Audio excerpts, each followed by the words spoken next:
ଚାଉଳ ସିନ୍ଦୁର ଏହି ଜାଗାରେ ପକେଇ ଦିଅନ୍ତୁ, ଗ୍ୟାରେଣ୍ଟି ଦେଉଛି ଝିଅ ପଟିଯିବ। ଆଜିର ଏହି ଭିଡ଼ିଓଟିରେ ମୁଁ ଆପଣଙ୍କୁ ଶିଖେଇବି ଚାଉଳ ଆଉ ସିନ୍ଦୁରର ସାହାଯ୍ୟରେ ଝିଅ ପଟେଇବା ପାଇଁ ବଶୀକରଣ, ନାରୀ ମୋହିନୀ ବଶୀକରଣ। କାହିଁକିନା ଆପଣ ସମସ୍ତଙ୍କର ଇଚ୍ଛା ଥିବ କେଉଁ ନା କେଉଁ ଝିଅ ବା ବିବାହିତା ନାରୀକୁ ପଟେଇବା ପାଇଁ, ତାକୁ ନିଜ ବଶରେ କରି ତାଠାରୁ ନିଜର ମନ ମୁତାବକ କାମ ହାସଲ କରିବା ପାଇଁ। କିନ୍ତୁ ଇଏ ଏତେ ସହଜ ନୁହେଁ।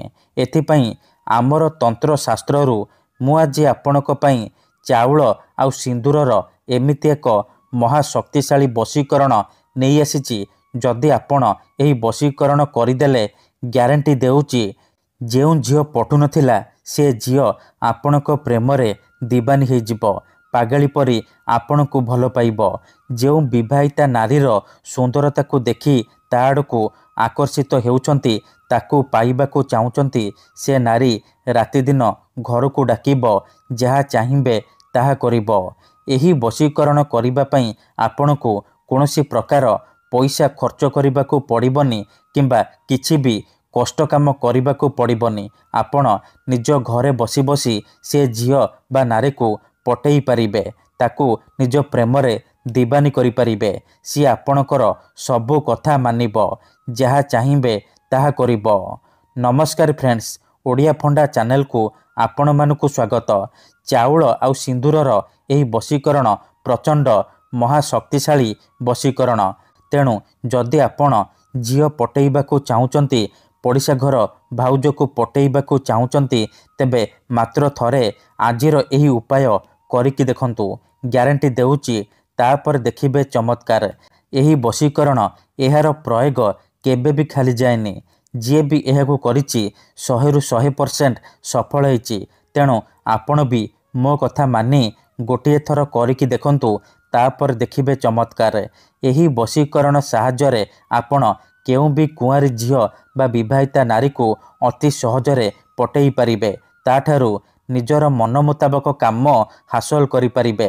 ଶାଶୁ, ନଣନ୍ଦ, ଦିଅର, ଭାଉଜ କାହାକୁ ବି ନିଜ ବଶରେ କରି ତାଠାରୁ କିଛି ବି କାମ ହାସଲ କରିପାରିବେ।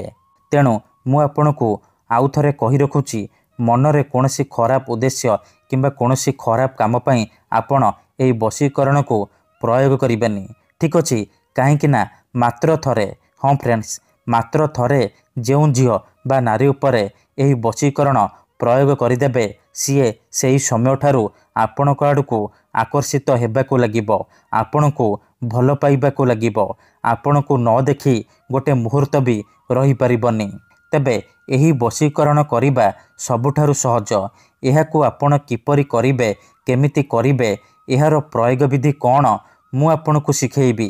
ସମ୍ପୂର୍ଣ୍ଣ ପ୍ରୟୋଗ ବିଧି ଠିକ୍ ଭାବରେ ଶିଖେଇବି। ଜାଣିବା ପାଇଁ ଭିଡ଼ିଓଟିକୁ ମୂଳରୁ ଶେଷ ପର୍ଯ୍ୟନ୍ତ ପୁରା ଧ୍ୟାନ ସହିତ ଦେଖନ୍ତୁ, ତେବେ ଯାଇକି ଆପଣ ସମ୍ପୂର୍ଣ୍ଣ ପ୍ରୟୋଗ ବିଧି ଜାଣିପାରିବେ।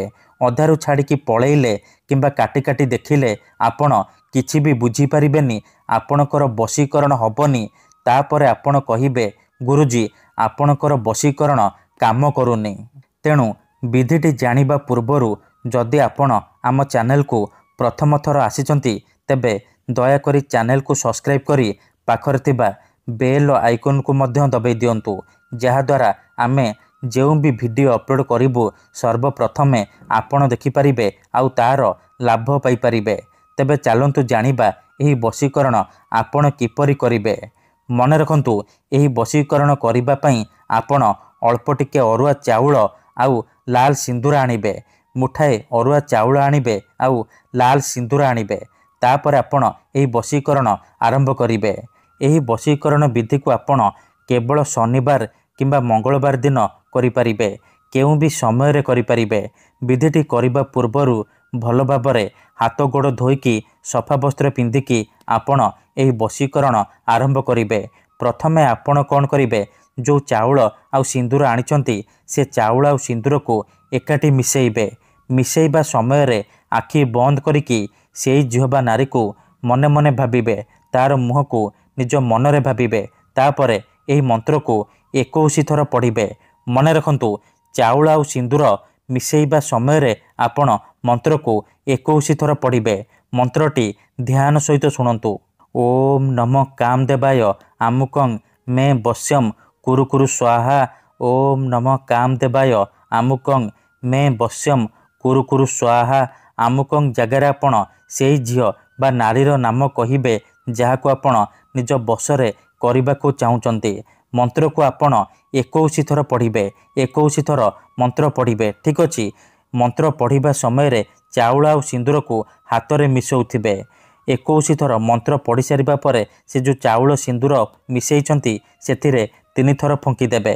ତାପରେ ସେ ଚାଉଳ ଆଉ ସିନ୍ଦୁରକୁ ନେଇକି ସେଇ ଝିଅ ବା ନାରୀର ଘର ସାମ୍ନାରେ ପକାଇଦେବେ ଯାହାକୁ ଆପଣ ବଶରେ କରିବାକୁ ଚାହୁଁଛନ୍ତି, ଯାହାକୁ ଆପଣ ପଟେଇବାକୁ ଚାହୁଁଛନ୍ତି। ତାପରେ ଦେଖିବେ ମାତ୍ର 5 ମିନିଟରେ ପ୍ରଭାବ ପଡ଼ିବା ଆରମ୍ଭ ହୋଇଯିବ। ସେ ଝିଅ ବା ନାରୀ ଆପଣଙ୍କ ଆଡ଼କୁ ଆକର୍ଷିତ ହେବାକୁ ଲାଗିବ।